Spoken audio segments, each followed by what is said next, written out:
Hey, what's up guys? John here. We've all heard the famous saying that history repeats itself. Well, in Germany, about 100 years ago, they stepped into hyperinflation as the government printed so much money to pay its workers during the war. And what ultimately happened is their currency became essentially useless, so the savers got absolutely killed. But now what's very fascinating is that people in Germany are very weary of this happening again, so much so that they're stocking up on precious metals, specifically gold. You know, if you've ever met anyone that's lived through the Great Depression in 1929, it's changed them forever. The same thing is true here.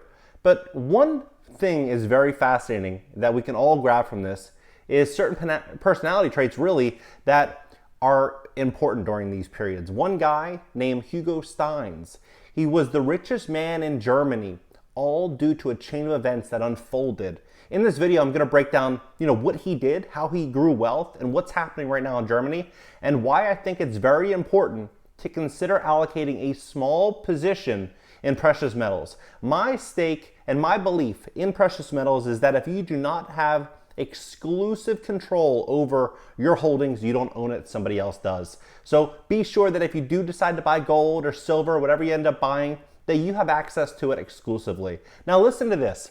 Inflationary Germans are loading up on gold. This came out a few hours ago. Many gold investors might be fretting over the prospect of a Federal Reserve curbing monetary stimulus, but Germans are still loading up. Demand for physical bullion in Germany, traditionally the biggest coin and bar buyer in Europe, was the highest since at least 2009. In the first half, World Gold Council data shows while purchases in other Western markets have been strong, Germans in particular are pouring into metal as a hedge against rising inflation. And dealers say business remains good. Now, what's fascinating too is if you've ever looked at a gold chart, specifically during recessionary periods, what you'll see is that gold does very well. For example, in America, early 1970s, we left the gold standard. So the dollar is essentially backed by nothing. Look how much appreciation went through gold. And when we stepped into the housing bust, 2006, 2007, skyrocketed. Now what I personally think is I think that it's very likely over the next 1 to 2 to 3 years that many people that have capital are going to start saying, hey, maybe it makes sense to get in here. Because if this dollar continues falling at the current rate, I think a lot of people are going to pour money into precious metals. I really do. Now, we have a long history of inflation fear in our DNA. Now that the inflation risk is picking up, said Raphael, a managing director at Fearleo, whose gold sales are up 25% on what was already a strong 2020. The outlook for precious metals is very positive.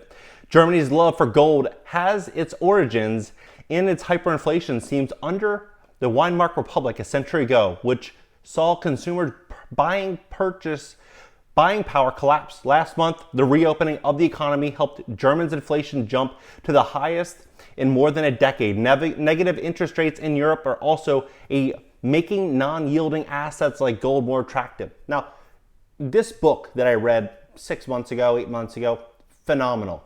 And this book has so many similarities to what's going on right now. It's called When Money Dies. Listen to this.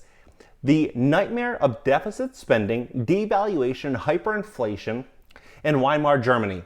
This was a time of bizarre parallels, amazing riches coinciding with terrible poverty, mass quantities of money coinciding with a shortage of money, mania and hysteria coinciding with mass depression, frenzied freedom coinciding with a rise in dictatorship. There's so much historical incident to illustrate what inflation does to society. It turns everything upside down, and the circumstances surrounding how it all occurred are eerily similar to our own day. So, to today. So think about that.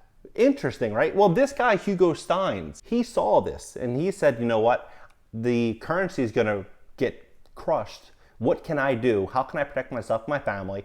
And what decisions can I make today to benefit off of this? Because what option did he have? Either he could be a victim or he could make a smart decision. So he was called the inflation king.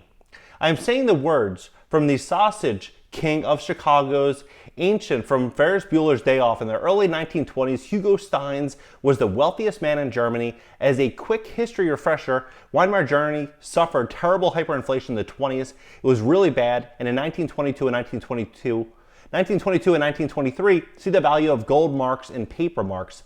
Hyperinflation causes the currency to become essentially worthless. Most people lose a lot of money during hyperinflationary events because your savings and your purchasing power become less and less.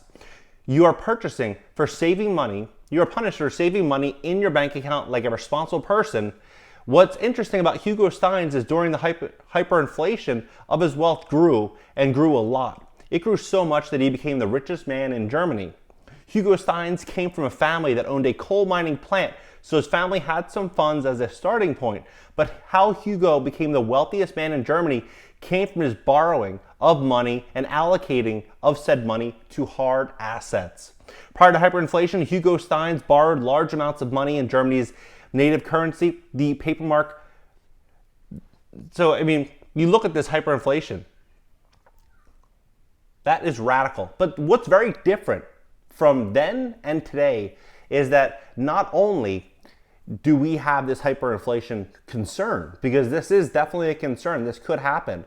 If this does happen, now we have technology to compete with, robotics, AI, streamlining processes that big corporations are going to try to implement, and essentially it's going to be harder for people to get out of it. So it's going to be more likely that there's going to be government dependence and stuff like that. So now what's very important, in my opinion, is that if you are going to allocate funds into precious metals, again, make sure you have control of it. If you're going to allocate funds into hard assets, make sure they are assets on fixed rate debt, meaning 30-year fixed rate debt, not a 5-year ARM where you could end up getting stiffed if rates jump from 3% to 7 or 8 or whatever it goes to. So make sure you have long-term fixed rate debt, and make sure that whatever you're buying, you're going to be able to ideally yield a nice return from that investment, passive income with a nice margin of safety, so that in the event that you need that margin, you can fall back onto it and you're not going to be really just up against the wall on whatever asset that you decide to move forward in. But it's a very interesting time. They didn't have eviction moratoriums and forbearance and all of these things that we have today. However, there are very, very similar situations going on here. Now, when they talk about Germany was suffering from high levels of inflation due to the effects of the war and the increasing government debt. In order to pay the striking workers, the government simply printed more money. This flood of money led to hyperinflation as more money was printed. So the same thing is happening right now with these stimulus payments, I feel. If we go into a fourth payout, a fifth payout, even Newsweek was talking about recently giving $2,000 a month, $2,000 a month as a recurring payment. We've heard a lot of people also talking about a universal basic income. All of these things would be very bad for the saver. So this is the time, I believe, I have this book right here. This is the time, I think, to learn, to study, to see what smart people are doing with their wealth, and just make sure that you're always weighing the downsides before just looking at the upsides. Because right now, what I see is a lot of people taking huge bets in certain cryptocurrencies that they really don't understand, and certain NFTs that they just don't understand, just jumping on trends. So buy things with real value and buy things that you know and understand. Drop your comments below. Do you think we're going to see hyperinflation? Do you think we're going to see some really big problems coming to America? Germany is already prepared for this. They're getting prepared. Drop your comments below. Really curious as to what you guys think. Consider subscribing on this channel. Also consider subscribing on my second channel, my personal channel, where I talk about what I'm specifically doing to get ready for what I believe is going to be a huge change to this economy. All right, guys, see you in the next video. If you've enjoyed this video and want to dive deeper into the real world of real estate investing, make sure to check out my gold standard program, Cash Flow Burnout Blueprint, by clicking the link in the description below this video. We're currently living in very difficult times. I personally believe these are some of the hardest times that we've ever lived in. We are losing, in many cases, our families, our businesses, our jobs, our sense of security. All this is at threat right now. And it's all thanks to the draconian shutdowns that we're all faced to live under. It's times like these that we can see the value in having more than one stream of income. This is certainly not an unattainable goal or something reserved for only a select few. It is the achievement through education and hard work. Now is the time to be relying on multiple streams of income and not just Big Brother. I hate to be the bearer of bad news, but if you think that your pension is going to cover your retirement, you're going to be in for a rude awakening. Don't wait until misfortune knocks at your door. Be proactive and create more security for yourself and your family. One of the best ways you can earn a side hustle today is through real estate investing, something that I've been involved in for over a decade. The strategy is to invest in multifamily homes and live off of rental income through your tenants. These are some of the homes and apartments I currently own and I'm renting out. In my cash flow and blueprint, I'll teach you the ins and outs to real estate investing. You'll learn everything about recession-proof investing, real estate versus stocks, different types of real estate investing, how to appraise your own deals so you're not leaning on a third party to tell you what something is worth, out-of-state investing, maximizing your profits, and minimizing your expenses, improving your credit score, different types of loans and which one best fits you and your deal, selecting the right mortgage broker, finding the best deal, lease agreements, and how to find great tenants, and many, many more topics. This is my gold standard program, and in it I put together 1 decade's worth of experience and millions of dollars that I've invested, saving you the time and the money to learn the lessons that I had to learn. To learn more, click the link in the description below this video.